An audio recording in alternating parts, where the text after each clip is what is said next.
నిన్నటి video continuation ఇది. జొన్న రవ్వ కిచిడి ఎలా చేయాలో చూపిస్తాను. 1 కప్పు జొన్న రవ్వ తీసి వాష్ చేసి వాటర్ వేసి 1 గంట నానబెట్టుకోవాలి. తర్వాత ఒక కుక్కర్లో కొద్దిగా ఆయిల్, ఆవాలు, జీలకర్ర, కరివేపాకు, ఆనియన్స్, పచ్చిమిర్చి, టమాటో వేసి వేయించుకోవాలి. ఇవి వేగాక క్యారెట్, బీన్స్ వేయాలి. పచ్చి బఠానీ ఉంటే అది కూడా వేసుకోవచ్చు.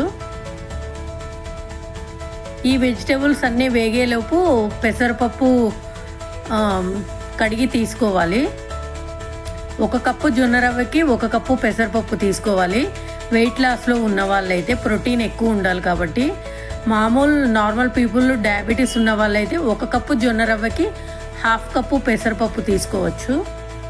వీడియో చూస్తులు అనిపిస్తే లైక్, షేర్, సబ్స్క్రైబ్ చేయండి.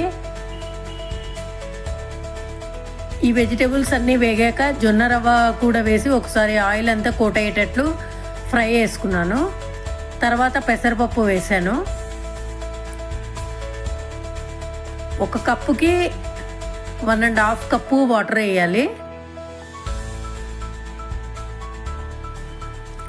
వాటర్ వేసాక దీంట్లో సరిపడా సాల్ట్, కొద్దిగా పసుపు యాడ్ చేసి 3 విజిల్స్ పెట్టుకోవాలి.